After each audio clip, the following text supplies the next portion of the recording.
대단히 감사합니다. 스님께서 제 양력을 너무너무 세밀하게 조사를 해 주셨네요. 감사합니다.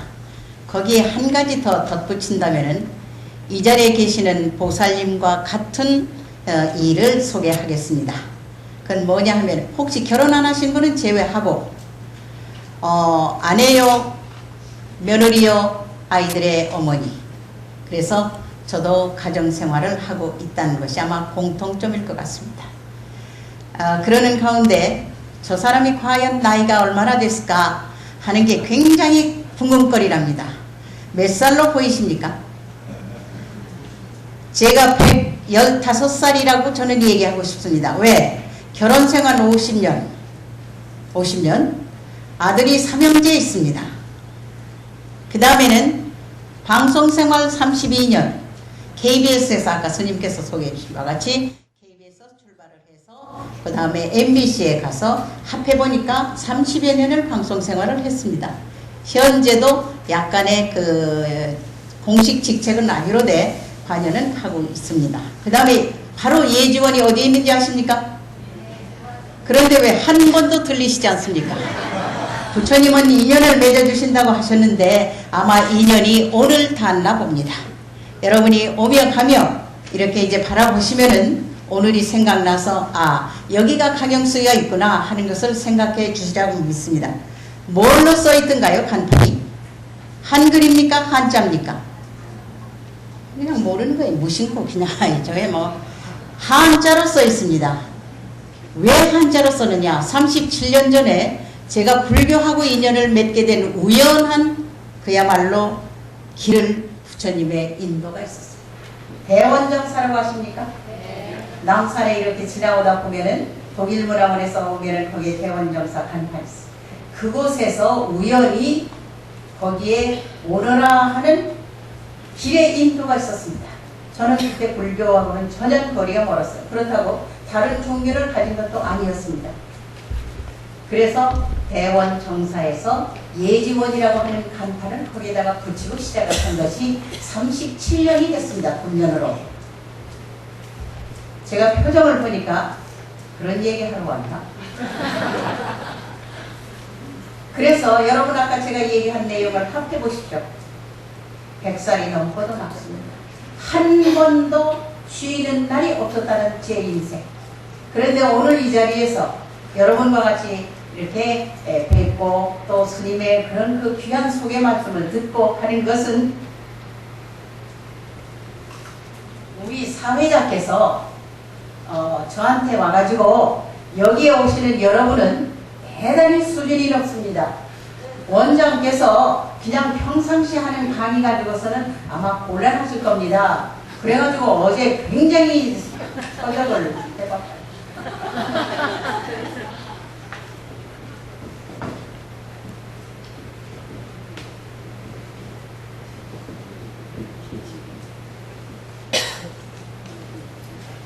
일기일회라고 하는 것은 우리가 왜 학교에 다닌다든가 그러면 몇 기생이세요?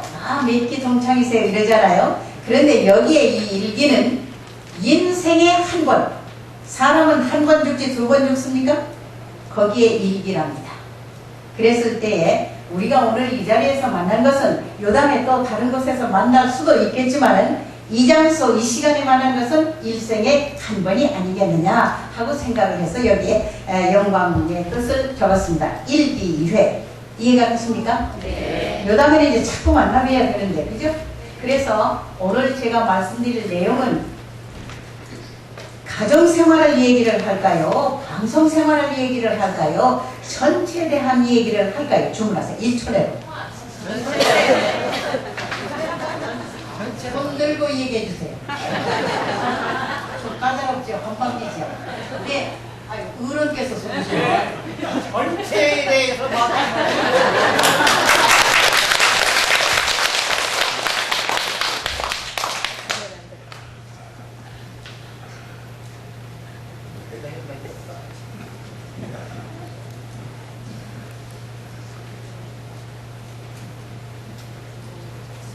제목 체험학을 발표하겠습니다. 그런데 학과에 가가지고 교수님한테 제가 여쭤봤어요. 선생님, 제가 어디 가서 이렇게 얘기를 하게 될 경우에 재험담을 말씀드리겠습니다. 이렇게 얘기하면 좀 얕아 보이니까 여기다가 학을 딱 붙이고 싶은데 선생님 어떨까요? 하고 허락을 받기 위해서 얘기를 했더니 그 선생님은 철학 교수세요. 한참 되새기시더라고요. 재험학이야. 재험학? 인생 실존철학이다. 괜찮다.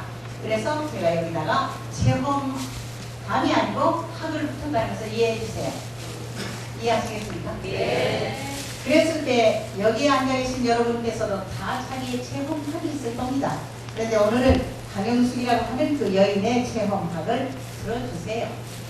괜찮죠? 네. 저 혼자 얘기하면 나중에 졸려요. 읽어봐 주세요. 네? 지금 이쪽에서 사람인이 나왔고 처음에는 인이 나왔습니다. 왜 두 가지로 읽으시나요? 한자는 뜻과 의미 앞에서 만들어졌다는 사실. 그러면 네가 한자 학자냐 하는 질문을 하실 텐데 아까 우리 스님께서 제 소개를 해주실 때 경영대학원이라는 얘기를 하셨어요. 제가 거기에 시험을 보러 갔습니다. 야간대학원이죠. 그게 69년도 가서 거기에 이제 스승 교수한테 얘기를 했어요. 왜 아나운서가 경영학을 하려고 하냐 그러세요. 그래서 제가 그때 그 얘기를 했어요. 제가 결혼을 했습니다. 여기 결혼하신 분들 아마 동감이 갈 거예요. 제가 결혼을 한 지 얼마 안 되는데 시집에 가보니까 시집의 인사관리를 잘해야 될 것 같습니다. 여러분 어때요? 시집의 인사 아니 선생님은 시집 안 갔을 텐데 그죠? 그래서 제가 그 얘기를 하니까 그 교수가 딱 웃으세요. 시집의 인사관리요? 그 말이 되네요. 그래서 제가 인사관리를 하다 보니까 여러분 대학교에서 졸업하려면 논문 쓰시잖아요. 논문을 쓰는데 사람에 대해서 쓰게 됐어요.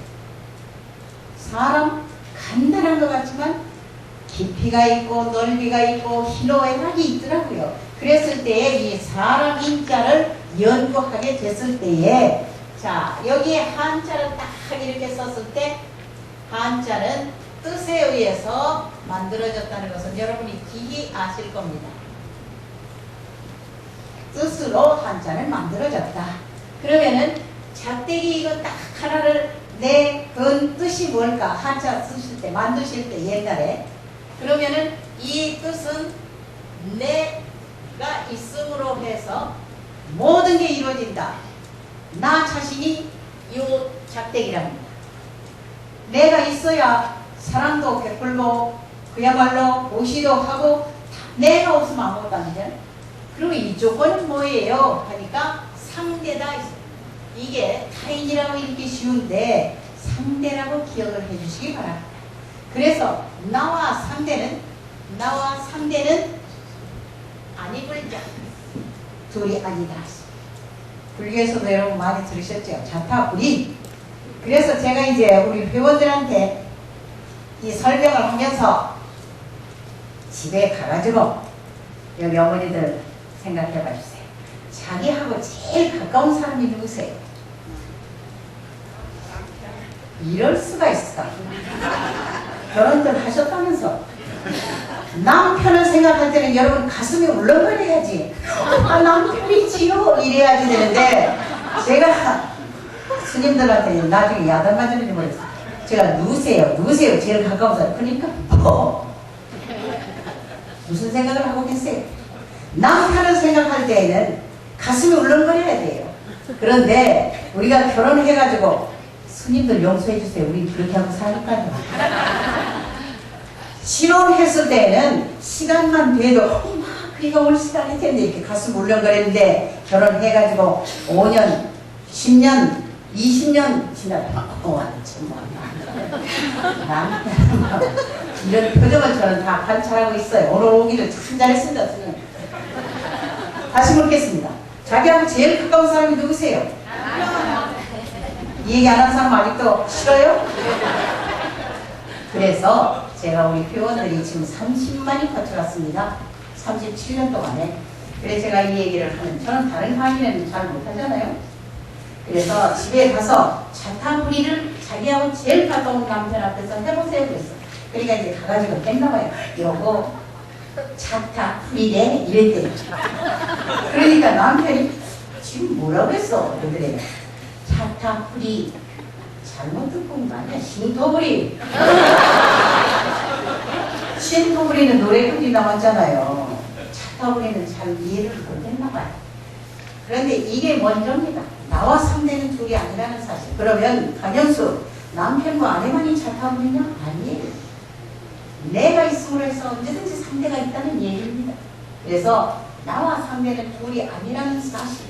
오늘 여러분이 이 법당에 모였을 때 나와 이 법당은 둘이 아니다.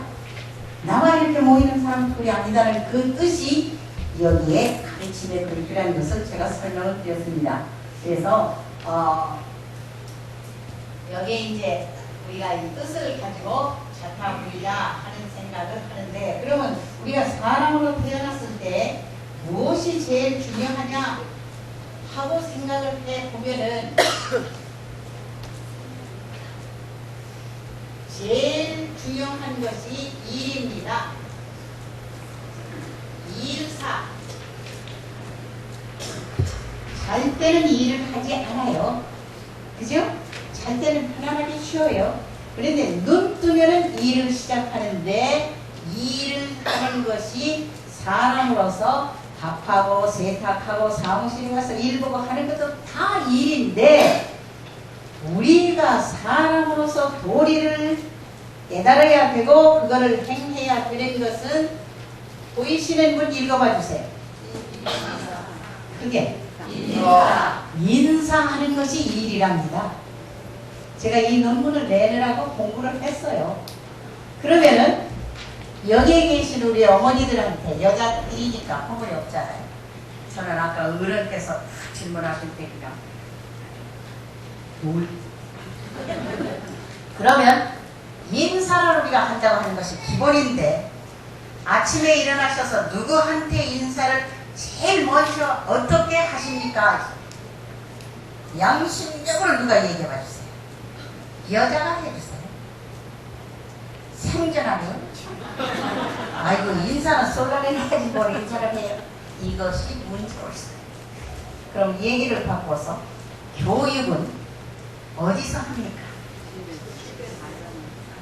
안 합니까? 절대? 학교에 가서 합니까? 집에서 하는 것이. 그러면 우리가 집이라고 하는 글자를 보십시다. 이게 이제 지붕인데 이 글자를 아십니까? 자, 그러면 힌트. 금년에 무슨 띠예요? 토끼. 예? 토끼. 토끼띠요? 자, 이 글자의 띠는 무슨 띠일까요? 돼지죠? 여기 돼지띠 손 들어봐 주세요. 와, 많으시네. 좋으시네요. 그랬을 때 왜 사람이 사는 집에다가 돼지 신자를 붙였을까? 연구가 됐죠. 그래서 이거를 파고 들어봤습니다. 옛날에는 집이라고 하는 것은 토담집. 지금도 제주도에 가면 돼지 우리가 집 옆에 있잖아요. 왜 사람이 사는 그 집 옆에 돼지 우리를 지었을까? 사람이 사는 집에 돼지하고 뱀하고는 상극이랍니다. 그래서 반드시 돼지 우리를 지어놨다. 그래서 이 글자가 뜻에 의해서 여기에 있답니다. 이거는 하나의 그 설화니까 중국의 책에. 그러니까 이거는 참고로 아시는데, 이게 중요한 게 아니라 우리의 집이 있다면은 아까 얘기하셨죠. 교육은 가정에서부터다. 그러면 집에서 제일 교장 자리를 택한 분이 누구세요? 어머니가 맡으세요? 아이들 아버지가 맡으세요? 모르겠어요. 아무나 교장 자리는 아버지가 맡으셔야죠. 아무리 남녀 평등이다 양성하다 할지라도 천지가 분명히 있는 거 아니겠습니까? 저도 현대적인 녀석인데, 오늘 이제 아까 자꾸만 우리 스님께서도 앉으라고 그러는데, 당장을 하면은요 남자는 남자는 이렇게 그래서 제가 자꾸 이해해 주세요. 그러듯이 자 그러면은 집에 교장 자리가 이 자리 아니겠습니까? 그러면은 누가 맡으세요? 요새는 엄마가 맡은다고 해서 뭐 이렇게 고개 끄덕하네. 달랐어. 남자들 아이들 아버지지. 그러면 어머니는 뭘 맡으시래요? 아버지가 교장 자리라면 어머니는 뭘 맡으실래요? 양심적으로 얘기해보세요. 교감? 높은 것만 그렇게 생각하면 안 되지. 담임 선생을 해야지. 여기에 계신 교장 선생님들 어떠세요? 마누라가 교감하면 좋겠습니까? 자, 그래서 그런데 이제 제가 이 강의를 하다 보니까 우리 회원들이 이제 젊은 사람들도 있거든요. 그랬더니 이렇게 까다로워가지고 뭐 어때 요새는 뭐 필독인데 이래요. 그러면 제 얘기는 바로 인사를 하기 위한 설명입니다. 이일사자에서 음을 따가지고 인사부터 해야 되겠다. 그랬을 때 아침에 일어나서 인사하라고 하니까 뭐 부부는 일심동체고 뭐 무슨 뭐 동등거리고 이 소리를 하기에 여기 법당이고 부처님 용서하십시오. 우리 그렇게 사니까 스님들 용서하십시오.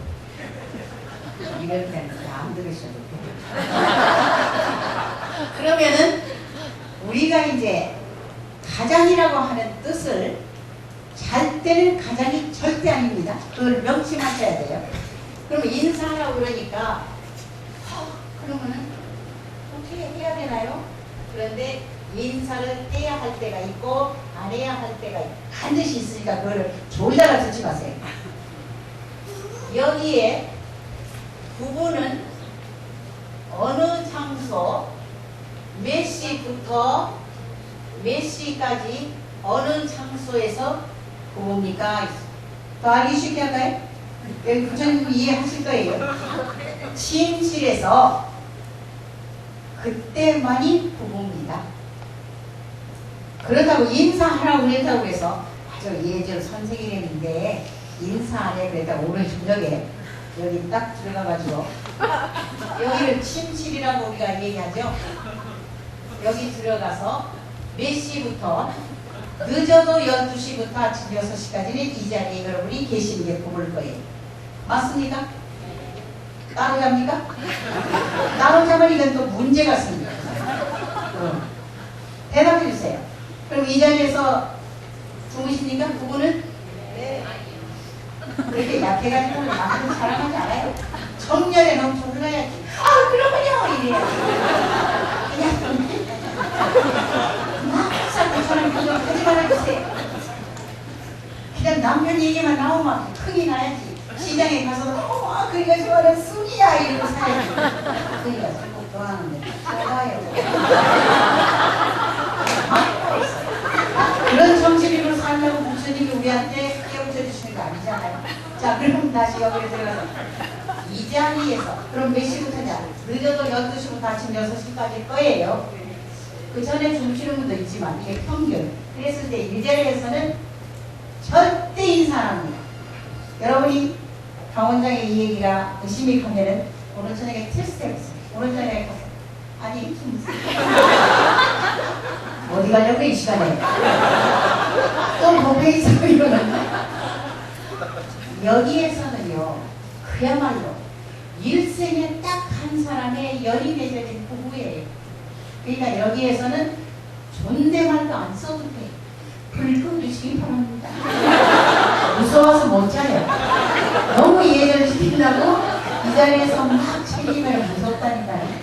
저기 자리 끼고가 났습니다. 무서워서 못 마셔요. 불 꺼! 이래야 이뻐서. 그러니까 딱 이 자리에서는 부모는 그야말로 1대1이다. 이렇게 생각하고 예의를 차리지 않아도 돼요. 그건 제가 아주 자신있어요.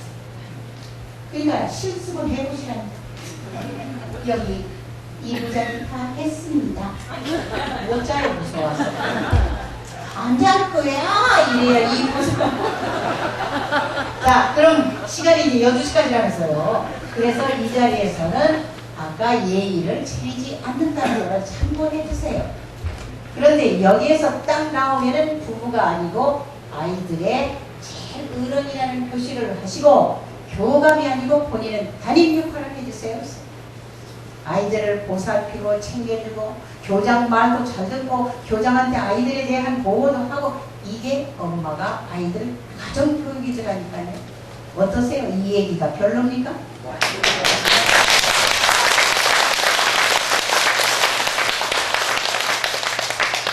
목자는 저한테 질문을 하더라고요.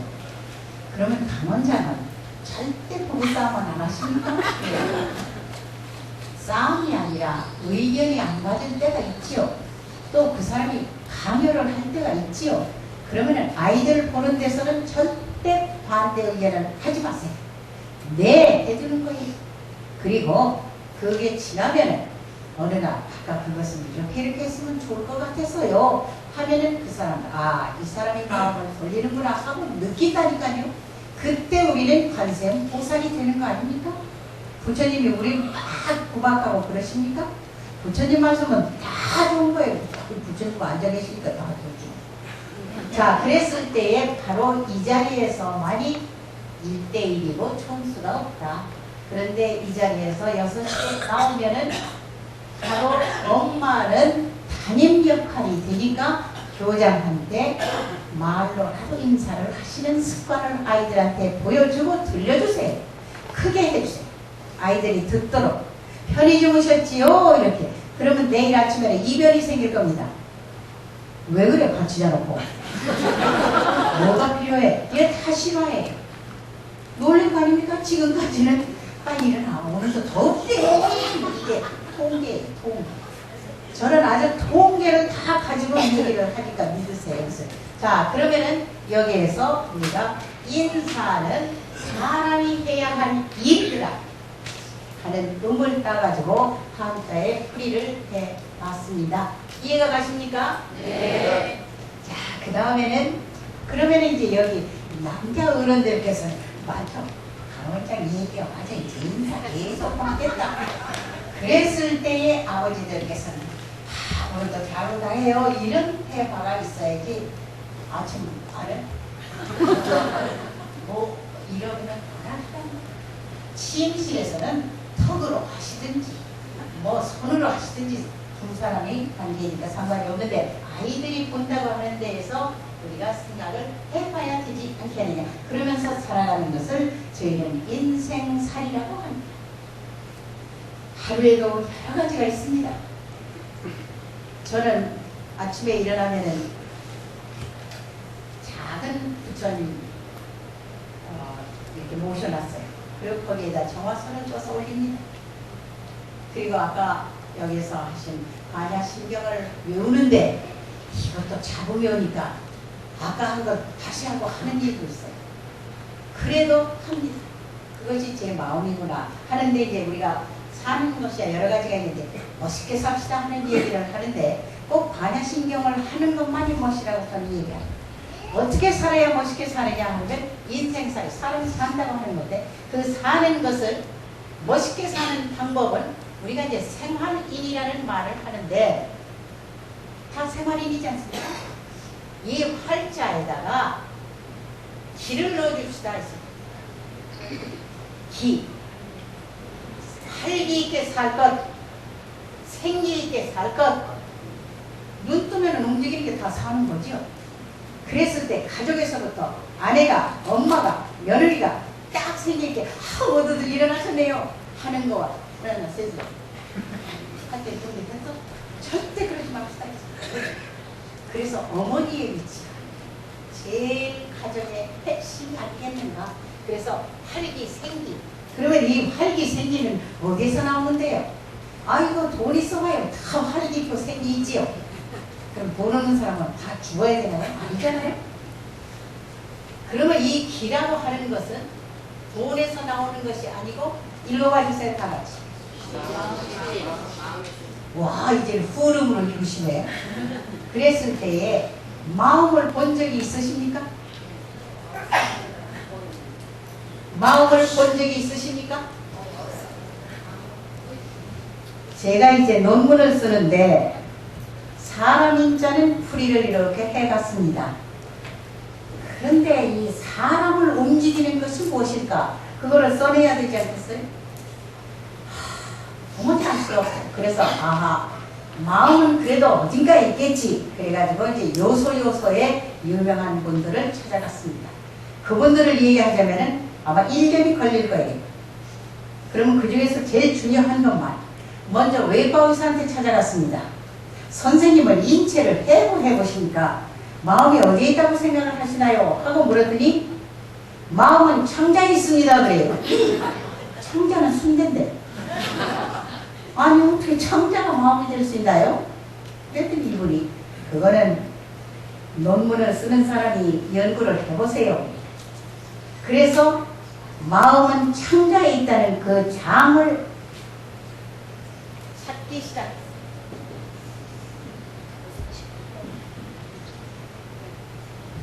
그랬을 때 여러분 가만히 생각해 보세요. 여기에는 6.25를 겪으신 분이 별로 없으신 것 같은데요. 6.25 때 그야말로 참 굶고 뭐 말할 수 없는 거 아닙니까? 전쟁이니까. 그랬을 때 여기에 계신 여러분이 이 노래를 아십니까?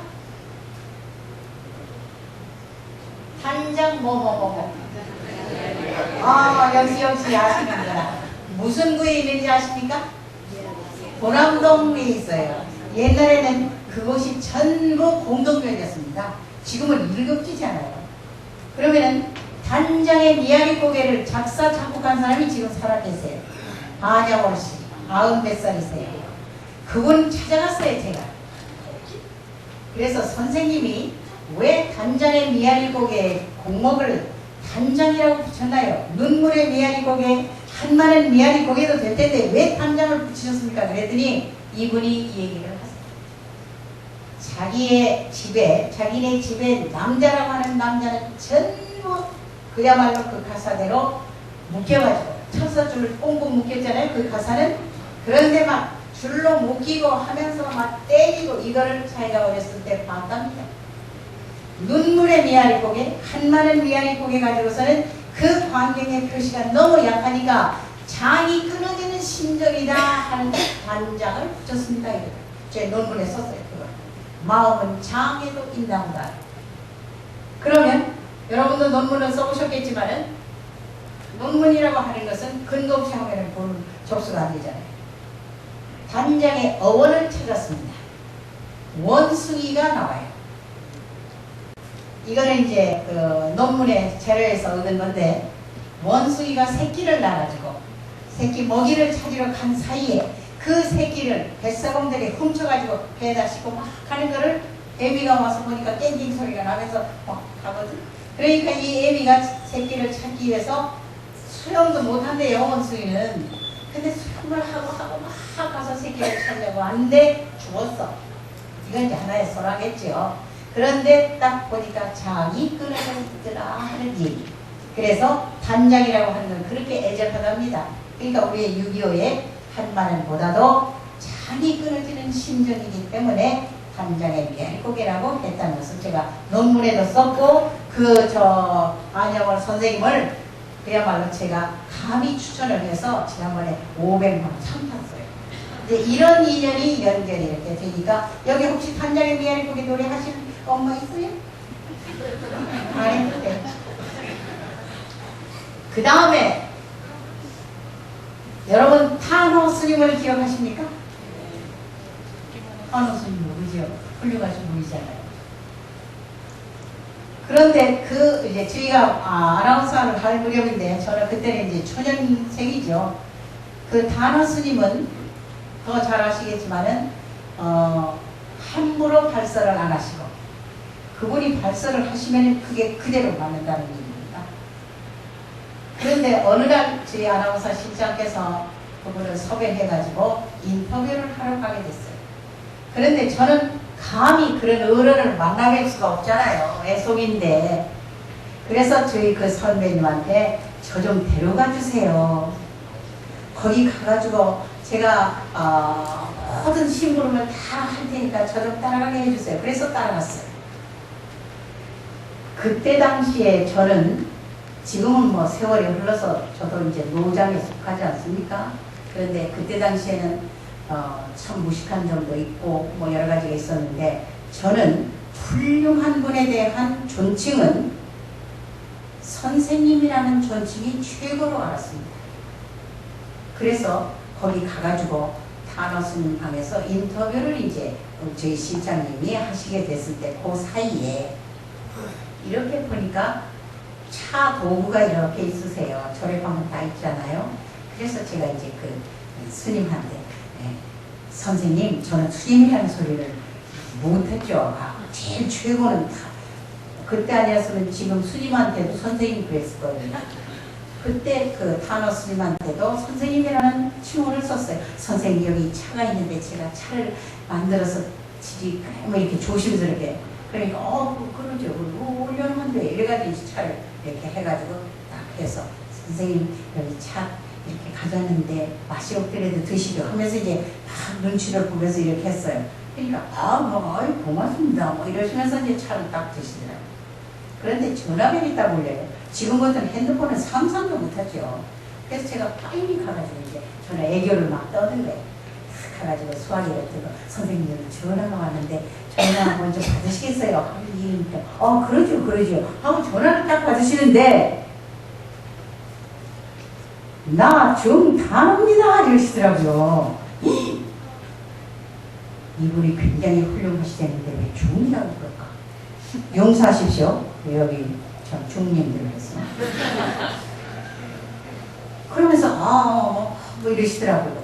그래서 저는 나 중입니다 하는 소리가 굉장히 아주 머리에 남아있어서 이제 전화 끊으시고 주세요. 제가 여기 넣겠습니다.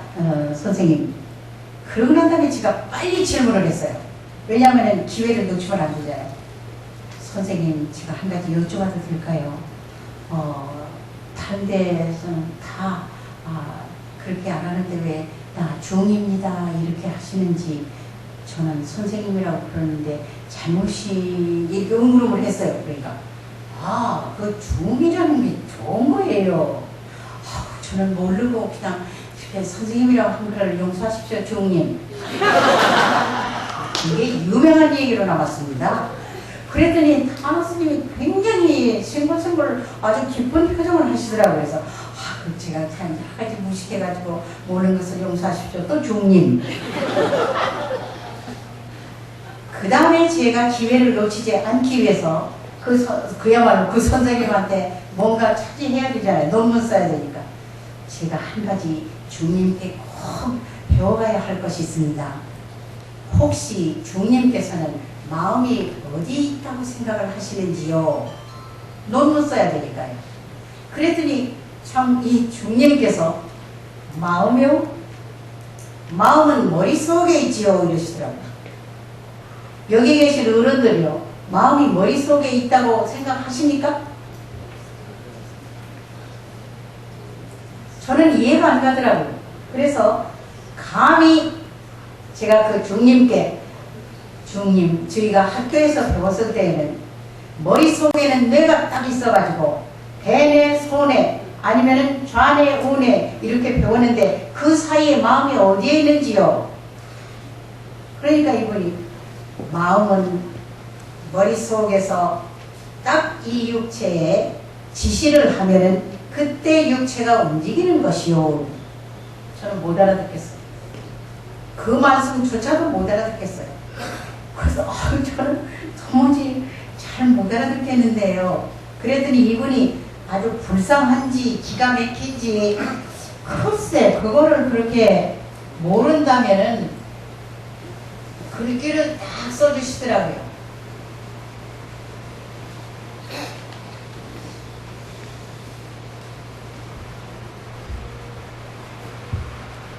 더 모르지요 저는.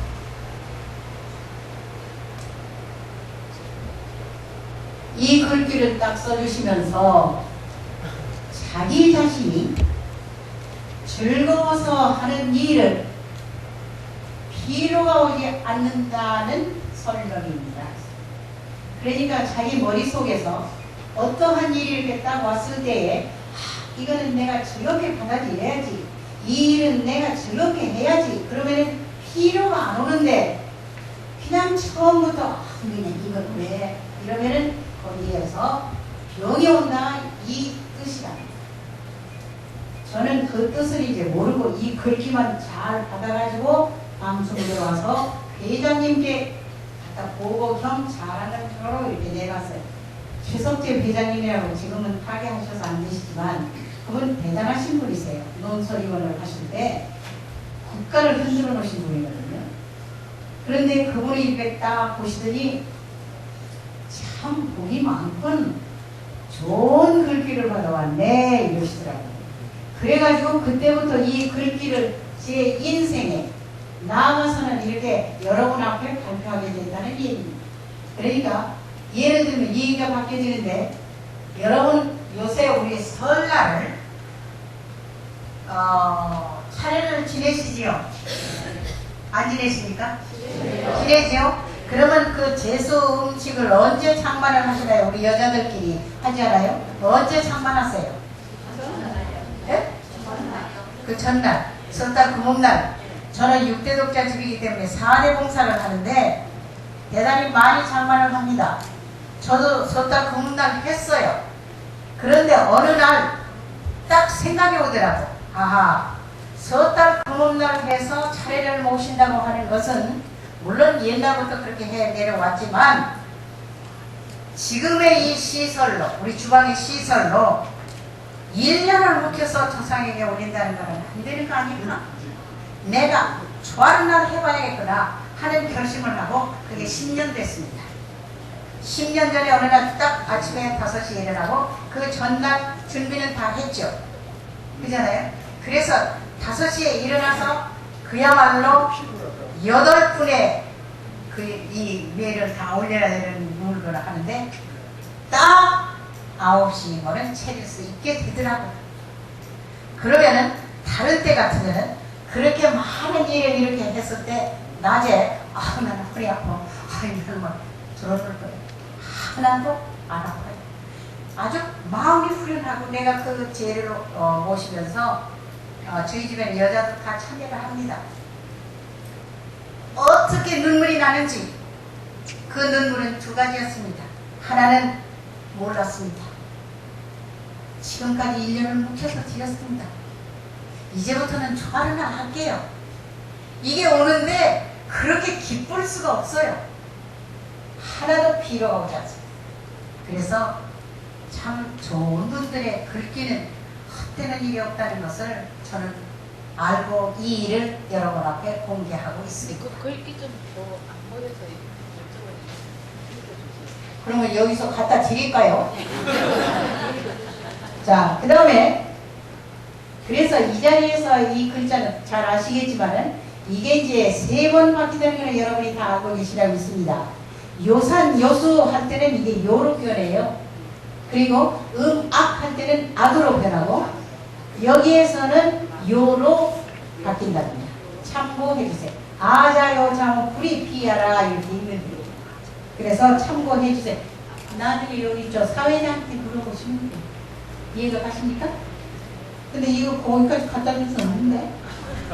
자, 그 다음에는 한호 스님하고 이제 그렇게 얘기를 하고 그 외에도 여러 가지가 있습니다. 근데 시간 관계상 대강 그 정도로 말씀을 드리고 그 다음에 이제 저희가 생각하는 것 중에 제가 하나 실화를 말씀드리는데 제가 불교하고 인연을 맺은 다음에 여러 가지 일화가 많았습니다.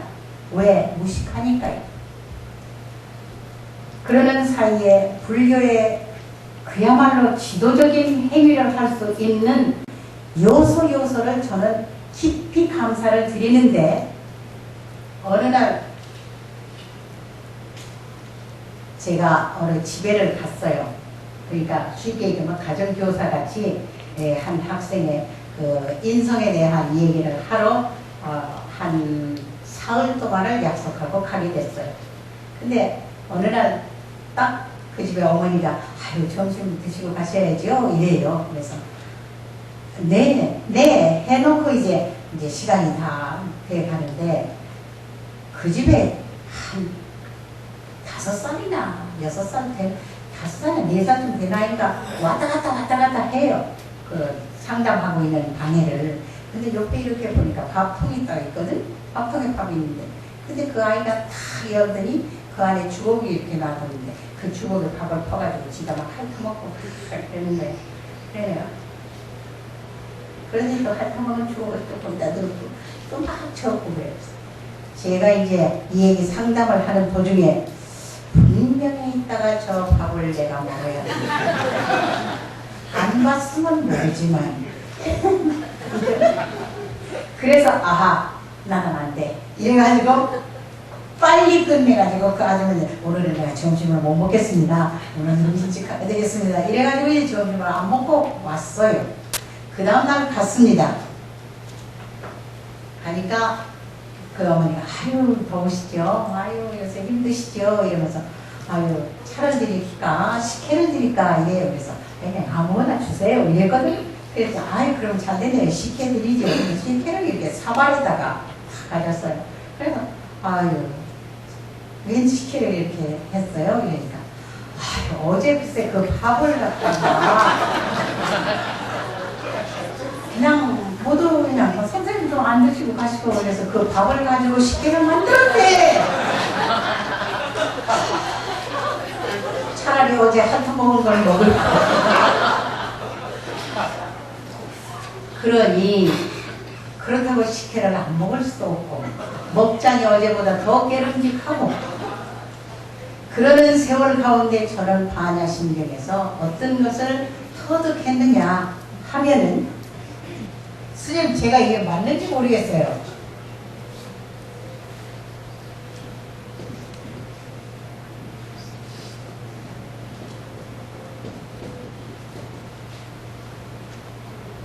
불구부정 이게 사전을 찾아보니까 때구자더라고. 때미 있잖아요.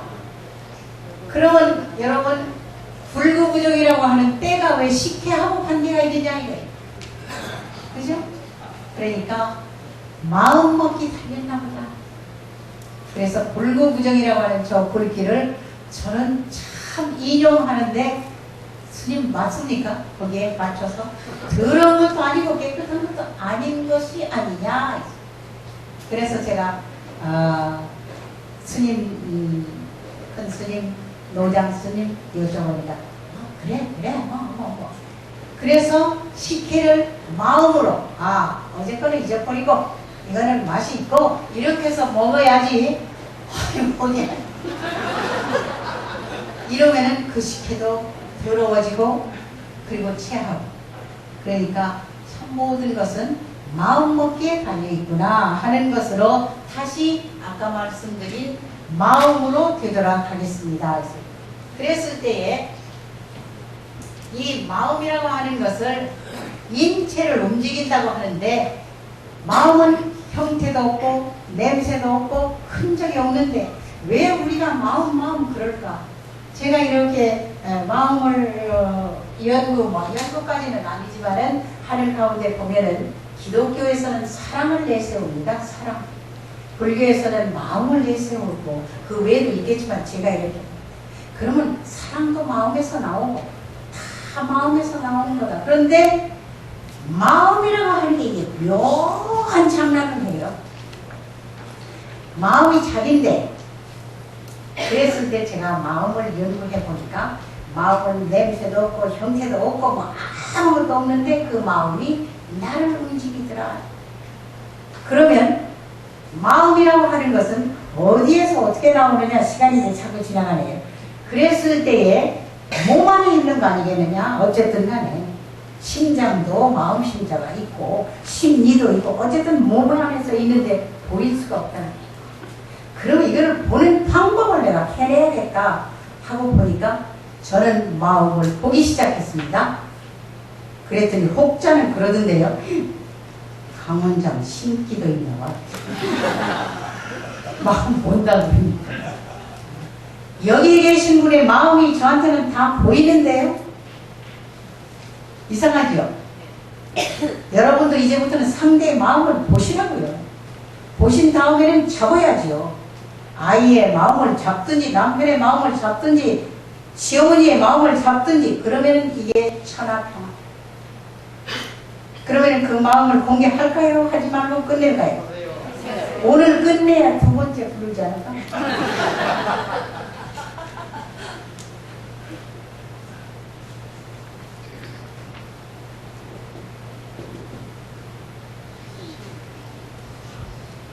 이 몸은 어떻게 해서 태어났습니까?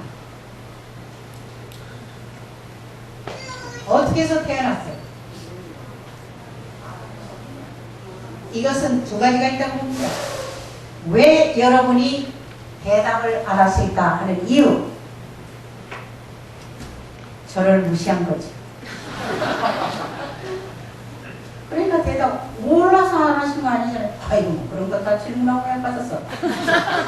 저는 마음을 본다니까요. 여러분의 마음을. 또 하나는 시간도 이제 다 됐는데 이제 끝내지 뭐 자꾸 따지고 있어. 시간 늦추겠습니다. 1시까지로. 제가 여기서 내려가야 끝나는 거 아니겠습니까? 근데 그런 일도 이런 것도 다시 괜찮아요. 왜? 부처님이 때리니까. 몸은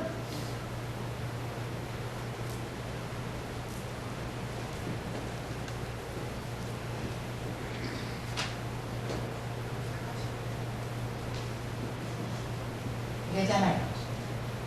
두 번째,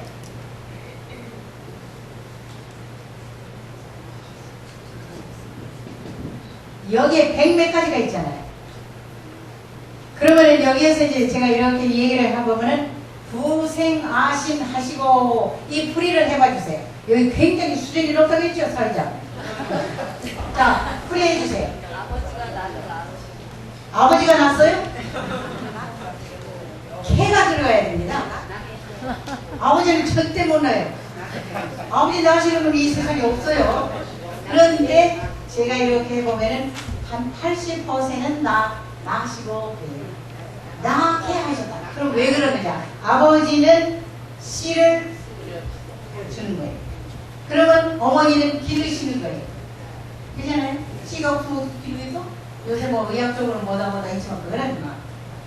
그랬을 때에 여기에서 개만 잊지 말아주세요. 그러면 이제 부모가 주신 이 육체를 우리는 잘 써나가야 됩니다. 여기서부터 쭉 100몇 가지가 있어요. 거기에 1번이 아버지라니까요. 양성, 남녀, 누가 뭐래도 남자가 먼저예요. 하늘 그리고 그러니까 여자는 어이 그러면 우리는 땅바닥이야 이러는데 천만에 여자는 대지라니까요. 대지. 그래서 여자의 전성기가 오는 때인지 아세요? 우리 전성기가 언제? 그것도 모르고 사는아. 여자의 전성기는 시집 가가지고 1, 2년 사이에요. 그때 이제 애기 소식이 있어 보세요. 밥 먹다가도 뭐 어른 앞에든지 왕도 부르잖아요. 황실도 이래 보세요. 궁안이 병사라고 퍼져요.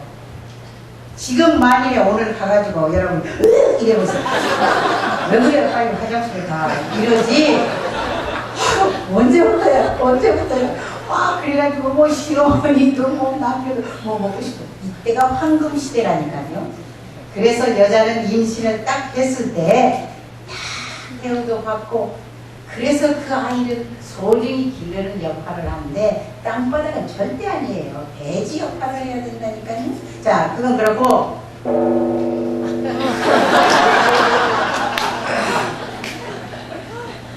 자, 그러면 이제 부모가 주신 이 육체 속에 우리의 모든 기동력이 다 들어있어요. 그래서 혹자는 이 얘기하기를 인간은 소우주다 이렇게 얘기를 하지 않습니까? 그러면 마음은 어디에 있느냐? 강원장이 본다고 하는데 이제 육체의 부분을 살펴봐야죠.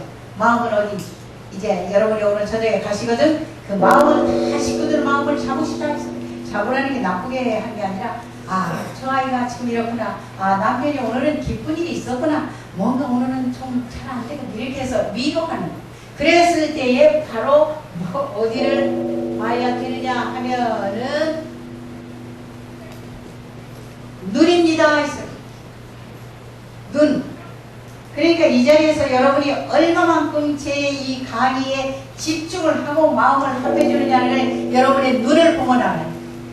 근데 이게 이제 한 40분쯤 지나면은 딴 생각이 날 거예요. 이게 몇 시?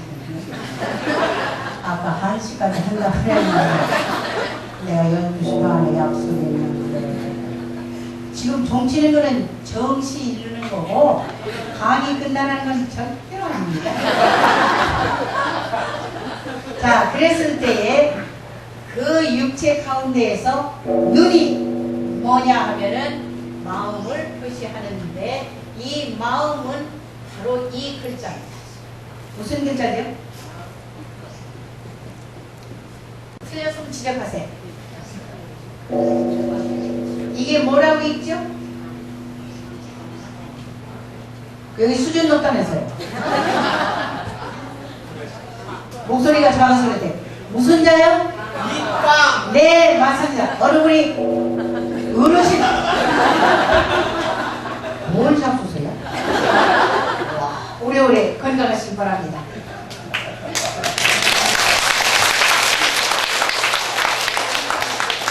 그러면 이게 빛광인데 한자는 후음으로 읽어야 돼요. 뜻하고 소리하고. 그랬을 때 토를 잘하는데 맞습니까? 틀렸습니까?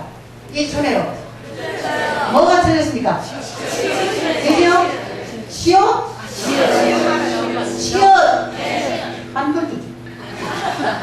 그래서 이것도 여기에다가 점을 찍어도 하나로 읽을 때는 빛. 그런데 여기에다가 이거를 붙이면 달라지죠. 이게 많은 거를 좋아하는 사람은 없죠. 빛이 많은 걸 좋아하는 사람 양심적으로 손들어보세요. 없잖아요. IMF는 다 싫어. 그랬을 때 우리는 여기다 점을 딱 찍으면 빛이 많다는 거예요. 오늘 여기 저 전기 남았다면서요. 제가 왔을 때 불이 들었어요. 그래서 제가 소신이 이렇게. 그래서 이제 빛이 없으면 어둡습니다. 그러면 사람에게도 그 빛이 있는데 그 빛이 코에서 나오니까 입에서 나옵니다. 눈에서 나온다 이거예요. 그래서 엄마는 아내는 절대 눈빛에 힘이 없으면 안 돼요. 그러니까 아프지 말라 했어요. 그러면 여러분이 그 대답을 하겠지. 누구는 아프고 싶어서 아픕니까? 아프지니까 아프지. 마음이 그 아픔을 이겨낼 수 있습니다. 여러분 해보시잖아요. 그런데 자기가 그냥 한참 귀찮은 걸 자기 마음으로 자기가 만들어. 저는 아마 이 지구 돈만큼 강의를 했을 겁니다. 그러다 보면 여러 가지가 있어요. 힘창이 많은 사람이 있고 힘창이 많은 사람은 딴 생각하는 거죠. 그래가지고 자기 혼자서 막 콧방아도 찌고 이렇게 눈에 빛이 없고 힘창이 많은 사람에 대해서는 뭐라고 하는지 알아요? 마음이라는 단어를 쓰지 않고 귀신빛자를 붙여요. 마음 나갔다고 하지 않고 혼 나갔다고 해요. 그죠? 그랬을 때 그 혼나간 사람은 매사에 실수를 하게 돼요. 학교에서는 선생님이라도 요새는 선생님들 참 위로 좀 해주세요. 아이들 야단하면 또 막 일일 사이가 전화한다면서 학부형들이 내 자식도 내 마음대로 못하는데 그 많은 아이들 잘못하면 야단을 해야지. 착한 아이를 때리면 요새는 선생님이 강해요. 아이들이 혼나가면 선생님 불러가지고 혼내잖아요. 마음 냅니까? 이렇게 글자가 혼나간 사람을 이렇게 보면은 사무실에서나 어디서나 힘차게 많다니까요. 그러다가 자기가 책상에 제가 야간 대학원을 다니는데요. 옆에 사람이 막 코골아요. 낮에 얼마나 사무에 힘들었으면 그럴까. 근데 그 교수는 야단을 안 하시대. 하시다가 힘드신 분은 골을 골 수도 있지요. 와, 그 교수님은 정말 수양이 되시고 근데 가나다 순으로 앉으니까 제 옆에 강지였거든요. 그분이 그렇게 코를 잡고. 어쨌든 그래서 사람은 활동을 할 때에는 생기 있어야 된다 하듯이 여기에서 심호를 쏟아야 된다는 얘기입니다. 그러니까 오늘 여러분이 여기 오시는데 굉장히 아침에 서둘렀잖아요. 우리 주부들이 부엌에서 오늘 날씨가 어떨까, 더울까, 뭐 입고 갈까 이러면서 반찬을 만들다 보면은 거기 집중이 안 됐으니까 거기 뭐 간장 쳤지? 안 쳤지? 이런 하는 데에 따라서 정력을 거기다 쏟아야 된대요. 심호를 쏟아야 된대요. 그러니까 아이들이 집에 와서도 마시고 이러면 쉬게 해주세요. 강제로 야단하지 말고 그거를 어머니가 참 이렇게 마음으로 다스려줘야지. 너 이거 하면 시험 너한테 낮게 겁주지 마세요. 그래서 마음이라고 하는 것부터 우리는 다스려야 되겠더라. 그러면은 마음을 깨우칠 때 군차려 그러지는 않아요. 뭐 차리라고 그럽니까? 정신. 그래서 우리의 세 가지 심호를 쏟을 것, 정신력으로 버틸 것 이런 거 있잖아요. 그래서 이 세 가지를 우리는 마음이라고 합니다. 시간이 이제 자꾸 없어지니까 제가 결론을 내겠습니다. 그 다음에 몸에서 눈이 있다 보면은 손도 있습니다. 손은 무슨 역할을 하는지 아십니까? 정을 주는, 손에서는 정을 주는 거고, 또 하나는 우리나라의 경우는 손에 대한 이해들이 대단히 까다롭습니다. 왼손을 쓰지 않아요. 평상시 왼손으로 어른에게 무슨 물건을 올린다든가 하죠. 저녁에는 두 손으로 반드시. 그랬을 때 오른손을 쓰는데 잘 보십시오. 이거를 꺾지 않아요. 거기 앉으세요. 그렇지. 거기 황서 있어서 이렇게 꺾지 않아요. 그러면 꺾지 않으면 이거를 딱 힘줘서 필까? 이것도 무서운 걸. 앉으시죠. 그랬더니 결혼 전 딸들은 저희들이 멋있게 한다 해가지고 애인한테 커피 마셔요. 이거는 또 너무 그러면 어떻게 할까? 이대로 다 같이 해보십시다. 심심하니까 이대로 해서 요 손바닥에 물방울이 5방울이 고인다는 각도입니다. 이래도 안 돼. 이걸 한 번만 써. 그래서 이 상태로 해서 어떤 손님한테든지 누구한테 아이들한테 어서 먹어 이쪽 거 먹어 이게 먹어 안 먹래? 여보 지금 금방 벗어 먹어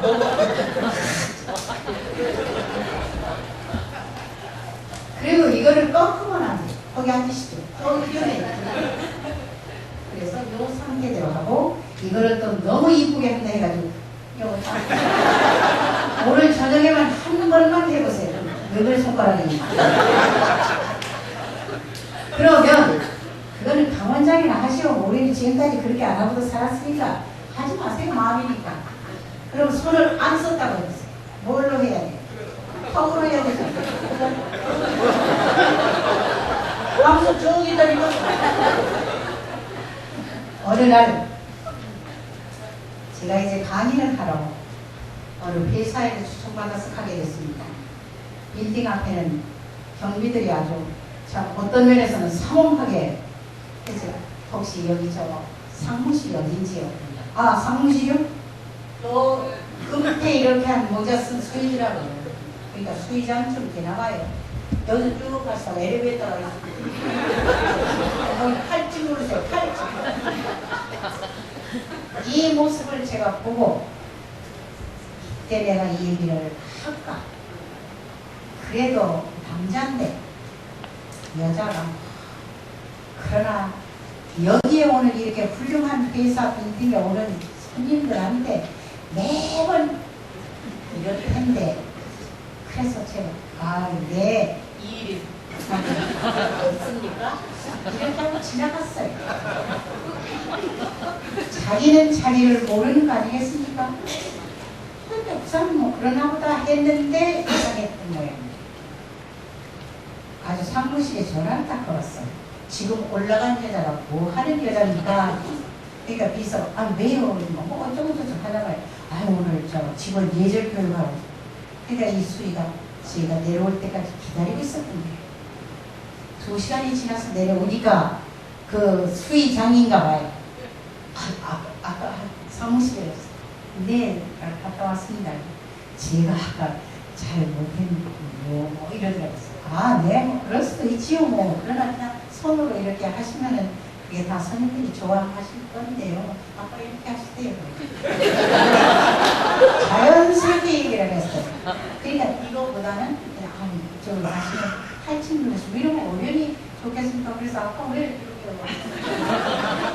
그랬습니다. 제가 이제 그런 거 맡아서 하는 사람이니까요. 이랬더니 그렇군요. 그러더니 가는 데까지 인사를 하려고 그럼 안녕히 가시죠. 그래서 제가 손님들이 가실 때는 이렇게 안 해요. 그러니까 손이라고 하는 것은 이 부분이 다 있는데 공대를 하는 겁니다. 오늘 저녁에 이거는 반드시 식구들한테 쓰세요. 요거 이제 금방 벗어요. 이렇게. 근데 손가락을 이제 금방 긴 벗다니까요. 너희들 보고 이러면 곤란합니다. 이거. 그래서 그리고 손은 정을 표시합니다. 그래서 아이들이 돌아온다든가 남편께서 아침에 출근을 하신다든가 할 때는 조금 그렇다고 오래 하지 말고 상대에다 아이고 오늘 하루도 즐겁대요. 뭐 이렇게 해줘야 돼.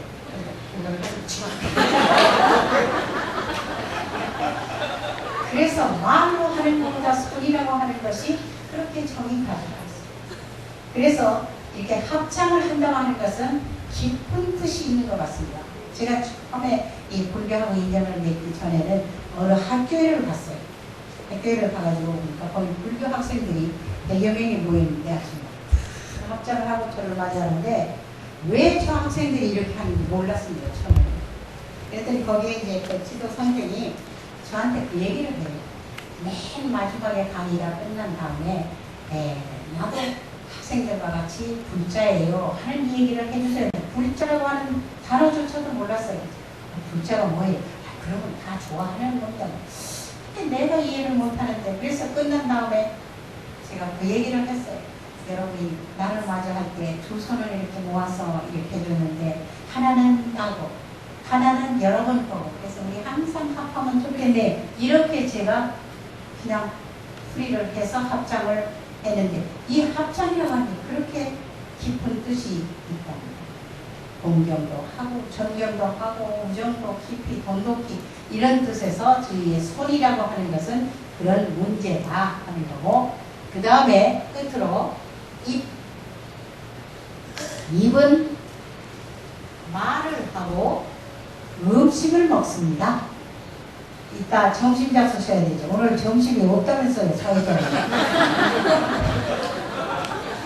내가 오늘 없으면 곤란한데요. 조금 있대. 점만 찍으면 되잖아요. 점심.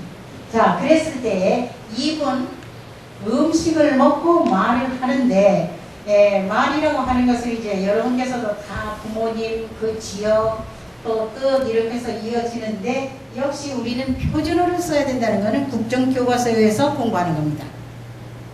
물론 제주도 방언이 있고 충청도 방언이 있고 다 있지만은 원칙은 표준어를 써야 된다.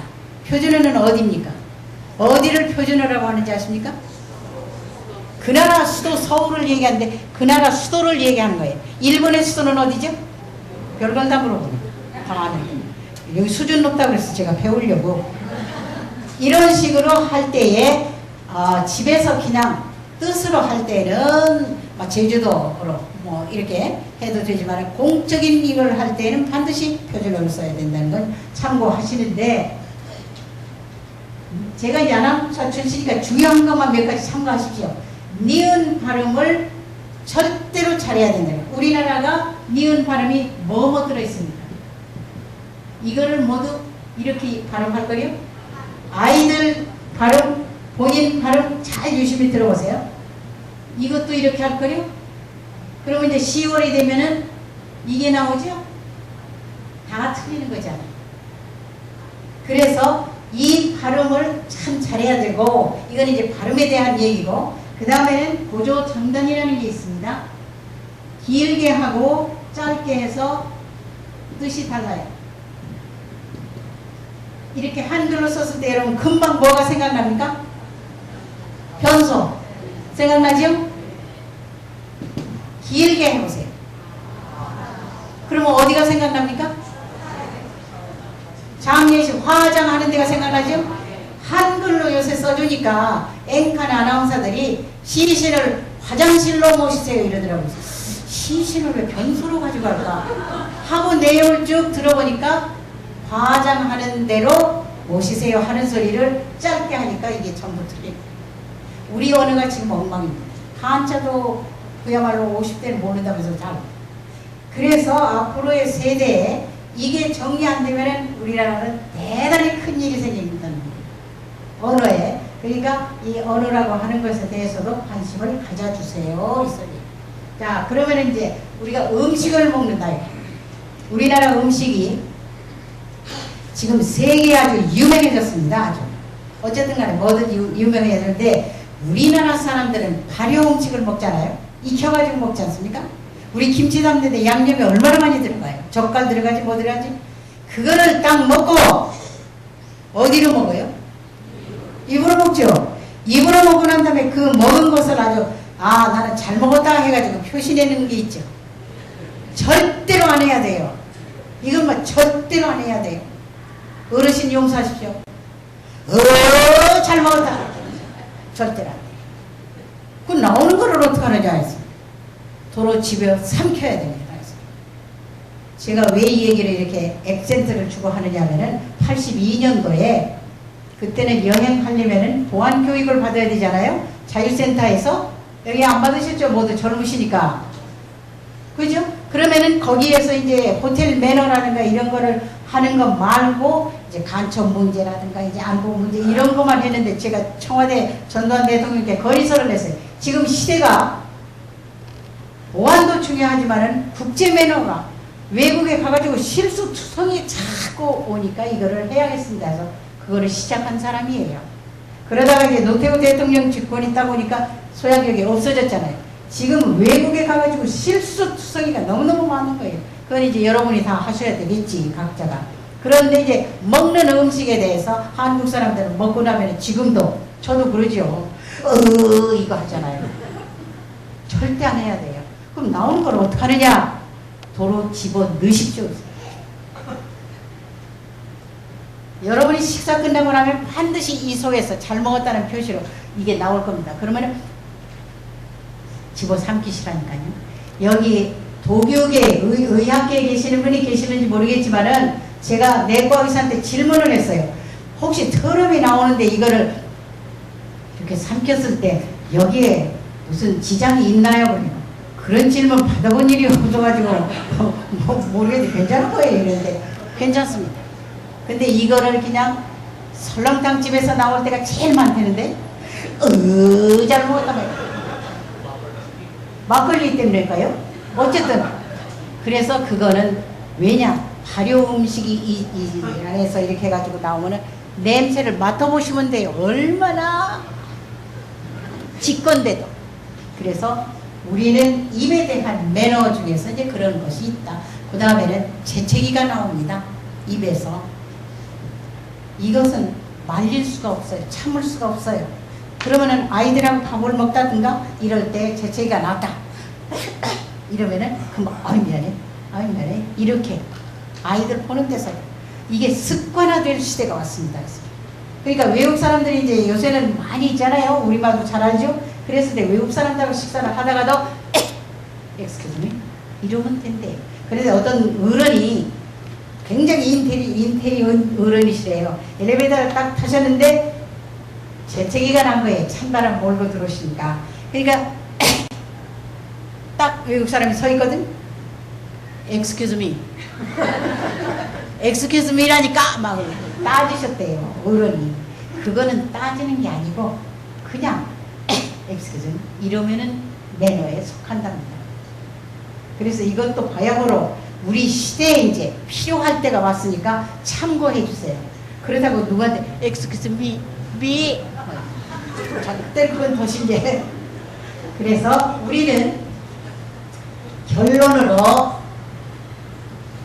언행을 이 얘기를 하지요. 언행이라고 하는 것이 이제 여러 가지가 있는데 언행이 되는데 요 글귀에서 땄습니다. 옛날에 과거를 보러 가는 그 순서에 신원서판부터 먼저 딱 봤되지 않습니까? 어른들. 그래서 저는 이거를 현대적으로 도입을 했어요, 제가. 그래가지고 여기에다가 맞춰가지고 이렇게 넣는 거죠. 그러면은 설한 뭐냐? 마음이 바르면은 붓도 바르다. 그러니까 요새는 아이들이 글씨를 잘 안 쓰는 게 또 이게 문제예요. 전부 컴퓨터에 의해서 나오고 뭐 이러니까 글씨를 안 써요. 더군다나 자기의 이름을 한자로 쓰는 데가 없어요. 일본 대사관에서 초청을 해가지고 갔는데 국회의원도 한글로 국회의원 누구누구를 썼어요. 저는 그래도 일본 사람들은 한자 아닙니까? 그러면 이름이라도 이렇게 썼으면 좋았을 것 하는 생각이 들었어요. 저는 일부러 예지원 한자 쓰고 강영숙 한자 썼습니다. 그러면 왜 한자를 안 쓰느냐? 그거는 이제 얘기가 길어요. 그러다 보면 오늘 점심도 생략. 그래서 우선 이것은 판단이라고 하는 것은 지혜입니다. 판사되라는 게 아니라. 그래서 우리의 인간을 기본으로 할 때는 신원서판이 분명하다 하면은 합격이래요. 그래서 오늘은 제가 부족하지만은 이 영광된 자리에 더군다나 귀한 스님 앞에서 감히 이러한 것을 제가 말씀드리게 된 것을 제 일생일 때 대단한 영광으로 생각하고 여러분 기회 다시면은 지나가다가 예지원이 여기에 강영숙이가 있구나.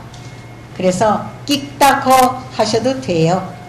지나가시다가 알아야 말이지 끽다거를 차를 드시고 가실 수도 있다 이겁니다.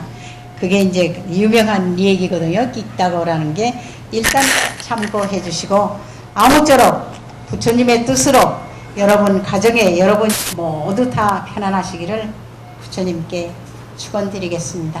감사합니다.